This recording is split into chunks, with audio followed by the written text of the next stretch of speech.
विभिन्न लोकों में घूमते हुए पृथ्वीलोक में आ पहुंचे। उन्होंने वहां घूमते हुए देखा कि कोई पुरुष बोझा ढो रहा है, कोई भीख मांग रहा है, कोई नेत्रहीन है, ठोकर खाते हुए फिर रहा है। लोगों को कर्मों के अनुसार दुखों से पीड़ित देखकर वे सोचने लगे कि इन प्राणियों के दुख कैसे दूर हो पाएंगे। बहुत सोचने पर भी जब उन्हें कोई उपाय न सूझा तो वे विष्णु लोक को गए।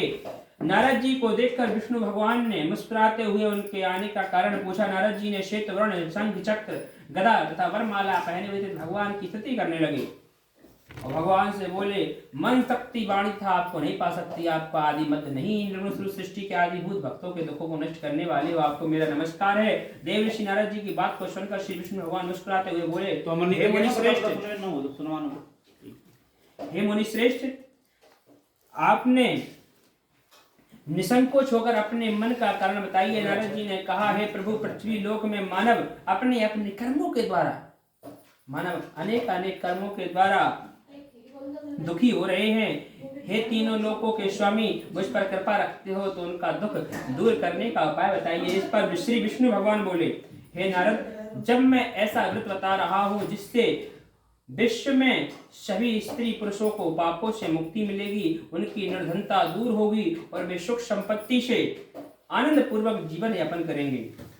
सारे प्राणियों के कष्टों का नष्ट करने वाले भगवान श्री सत्यनारायण भगवान का व्रत, सत्यनारायण भगवान के व्रत को पूर्णिमा और संक्रांति के दिन विशेष महत्व है। वैसे किसी भी दिन स्वेच्छा होकर सायंकाल में कोई भी मनुष्य सत्यनारायण भगवान का पूजा करे, श्रद्धा पूर्वक प्रसाद चरणामृत ग्रहण करे तो परिवार सहित उसका कल्याण होगा, उसकी सारी मनोकामना पूरी होगी और उसके घर में धन धान्य की कोई कमी नहीं रहेगी। कलयुग में मनुष्य के मोक्ष का यही एक मात्र सरल उपाय है। भगवान की जय। दूसरे अध्याय में श्री सूत जी ने कहा, हे ऋषियों, अब मैं आपको आगे उस निर्धन ब्राह्मण की कथा सुना रहा हूँ जिसने श्री सत्यनारायण भगवान का सबसे पहले व्रत किया। इस व्रत को करने से उसके सभी कष्ट दूर हो गए। आप सभी कथा को ध्यान पूर्वक सुनो। प्राचीन काल में काशीपुरी नगरी में एक सत्यनारायण नाम का ब्राह्मण रहता था। भिक्षा मांगकर वह अपना जीवन यापन करता था। भिक्षा नहीं मिलने पर उसे भूखे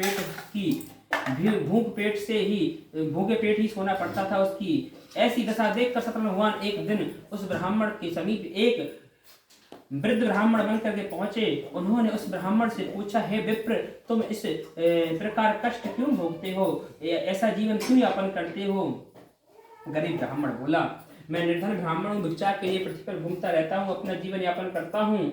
यदि आप मेरी निर्धनता को दूर करने का कोई उपाय जानते हो तो कृपा कर मुझसे बताइए। तब वृद्ध ब्राह्मण ने कहा, हे मित्र, श्री सत्यनारायण भगवान की पूजा करने से, उनका व्रत करने से, उनकी कथा सुनने से, उनका प्रसाद ग्रहण करने से तुम्हारी गरीबी अवश्य दूर हो जाएगी, सारी मनोकामना पूरी होगी। ब्राह्मण को व्रत की विधि विधान बतलाकर वृद्ध व्यक्ति रूपी सत्यनारायण भगवान वहां से चले गए। निर्धन ब्राह्मण ने वृद्ध व्यक्ति द्वारा बताए गए व्रत को करने का निश्चय किया। प्रातः काल उठकर सत्यनारायण भगवान का व्रत रखने का निश्चय कर वही ब्राह्मण भिक्षा मांगने के लिए गया। उस दिन उसे भिक्षा में बहुत सा धन मिला।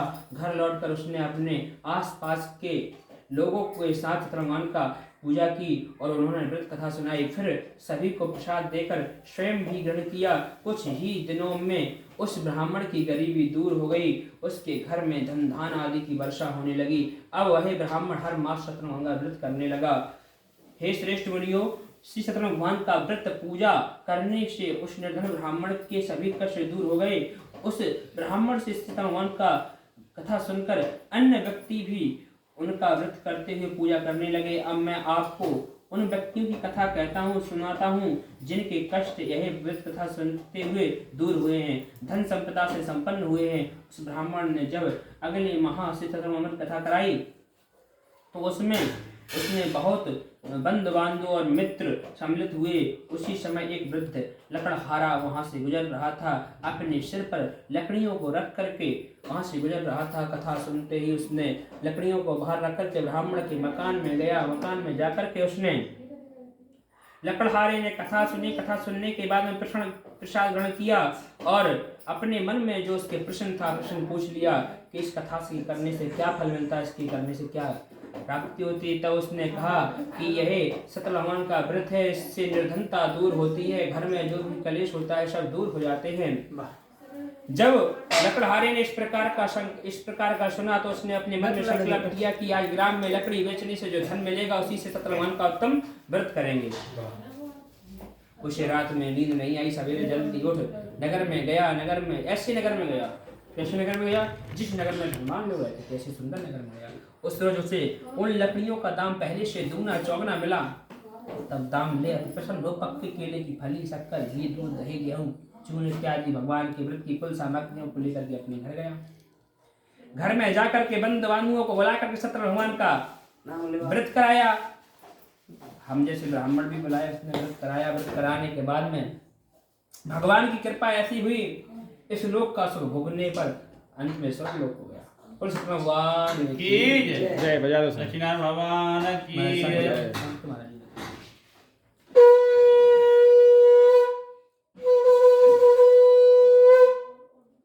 श्री सूत जी कहने लगे, हे श्रेष्ठ मुनियो, अब मैं आगे कथा कहता हूँ। प्राचीन काल में कनकपुर में उड़कमुख नाम का एक बुद्धिमान राजा था, सत्यवक्ता था, जितेंद्रिय था। प्रतिदिन देव स्थानों पर जाता, गरीबों को धन देता, उनके कष्ट दूर करता। उसकी पत्नी कमल के समान मुख वाली सती सतवी भद्रशिला नदी के तट पर उन दोनों ने व्रत किया। व्रत कर ही रहे थे, तभी एक व्यापारी व्यापार से निवृत्त होकर के वहां से निकल रहा था। उनको व्रत करते देख करके पूछने लगा, आप यही क्या कर रहे हैं, इसकी करने से क्या फल मिलता है, कृपा कर मुझसे बताइए। व्यापारी जो वैश्य लोग होते हैं, बनिया कहते हैं, बनिया कहते हैं, तो व्यापार से निवृत्त होकर के गुजर रहा था। उसने कहा, इसके करने से क्या फल मिलता है। राजा ने कहा, ये संतान इन्हों को संतान की प्राप्ति कराता है, निर्धन को धन की प्राप्ति कराता है। तब उसने कहा, संतान तो मेरे भी नहीं है। तो उसने अपने मन में इस प्रकार का संकल्प किया कि जब मेरे संतान होगी तब मैं इस व्रत को करूंगा। अपने घर जाकर के अपनी पत्नी को इस व्रत के बारे में बताया। व्रत के बारे में बताया कि जब मेरी संतान होगी तब मैं इस व्रत को करूंगा। भगवान की कृपा से उसकी पत्नी गर्भवती हो गई। 10वें महीने में उसके सुंदर कन्या का जन्म हुआ।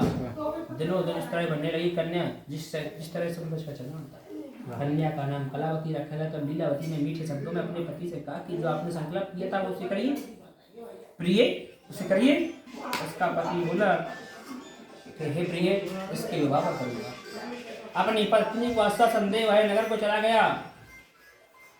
नगर में व्यापार करने लगा। व्यापार से निवृत्त होकर के जब घर आया, घर में आकर के जब उसने देखा कि हमारी पुत्री विवाह की योग हो गई है, तो उसने अपने मन में इस प्रकार का संकल्प किया कि उसने नाव को भेजा जाकर के पुत्री के वास्ते कोई सहयोग और देख करके लाओ।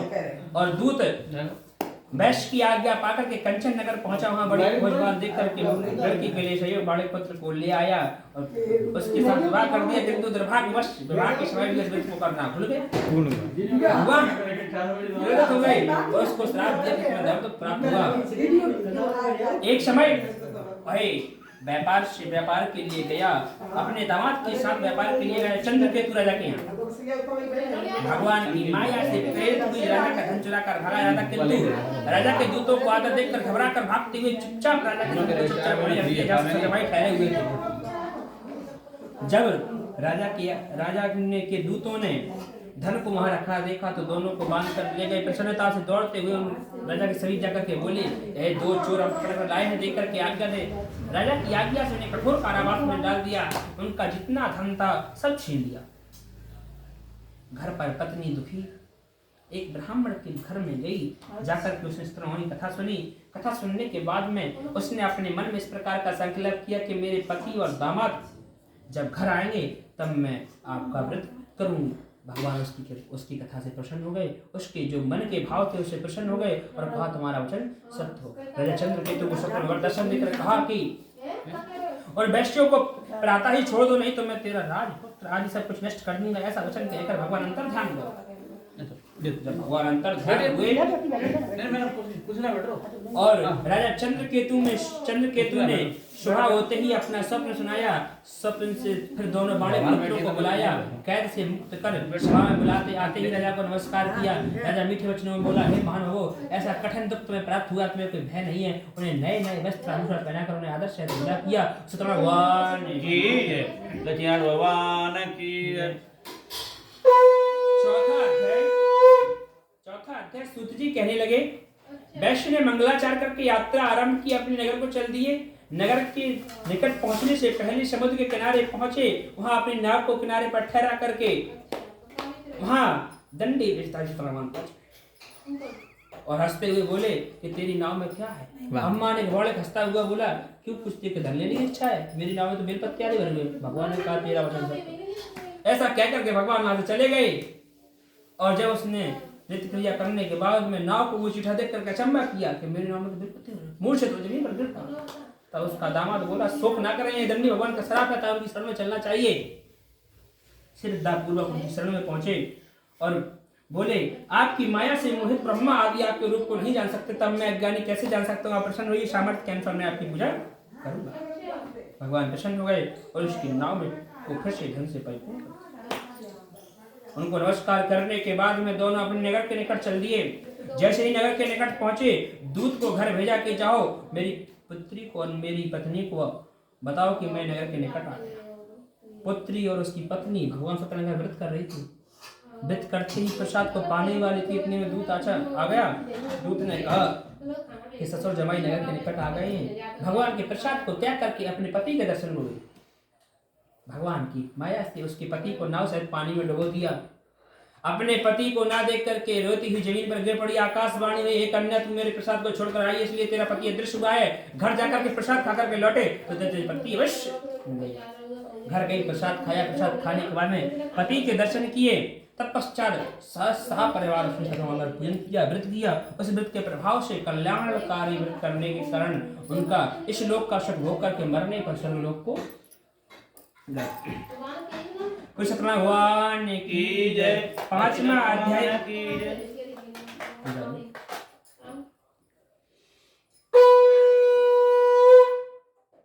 पांचवा अध्याय, राजा जंगल में भ्रमण कर रहा था। भ्रमण करते करते फूल कीड़ों के साथ में शिकार करता। एक समय जाकर के देखा कि ग्वाल बाल पूजा कर रहे हैं, झुंड बना करके पूजा कर रहे हैं। ग्वालों के समीप गया, बोले आप ये क्या कर रहे हैं? ग्वालों ने राजा को आता देख करके राजा को हाथ जोड़ करके प्रणाम किया। राजा को भगवान का प्रसाद दिया। राजा अभिमानी, राजा बोला, प्रसाद को मैं नहीं खाऊंगा, ये ग्वाल वालों का प्रसाद है। प्रसाद को त्याग करके अपने नगर को चला। भगवान की माया से उसकी नगरी को ध्वस्त कर दिया, उसके परिवार को सब नष्ट कर दिया। वह जान गए भगवान ने किया। तब वह अपने मन में विश्वास कर ग्वालों के समीप गया। समीप जाकर के उसने उनसे प्रार्थना की कि जो हमसे अपराध हुआ उसे क्षमा करें। और ग्वालों से कथा सुनी। कथा सुनने के बाद में प्रसाद को ग्रहण कर अपने घर आया। उसका घर फिर से परिपूर्ण, उसकी सुंदर नगरी फिर से परिपूर्ण। अपने बच्चों के साथ उसने भगवान का पूजन किया। पूजन करने के बाद में इस लोक का सुख भोग कर मरने पर स्वर्गलोक को गया। जो मनुष्य इस परम दुर्लभ व्रत को करेगा, भगवान की कृपा से उसके धन की प्राप्ति होगी। निर्धन धनी बंदी बंधन से मुक्त हो जाता है, निर्भय हो जाता है। संतानहीनों को संतान की प्राप्ति होती है, मोक्ष को प्राप्त होते हैं। लीनसुंग नाम का राजा अपने पुत्र को आरे से चीर कर मोक्ष को प्राप्त किया। महाराज स्वयंभू ने दशरथ होकर के अपने पुत्र के वियोग में अपने प्राणों को त्याग दिया, मोक्ष को प्राप्त किया। भगवान की कृपा बड़ी कल्याणकारी है। भगवान कथा सत्यनारायण भगवान व्रत कथा का अर्थ यही है, तो व्रत को ही कथा कहा गया है। सत्यनारायण व्रत कथा, व्रत को ही कथा कहा गया है। क्या कहा है? व्रत को ही कथा कहा गया है। इन लोगों ने सबने क्या किया? व्रत किया। इस व्रत को ही कथा कहा गया। सत्यनारायण भगवान की जय, लक्ष्मीनारायण भगवान की जय, उमा महेश्वर की जय।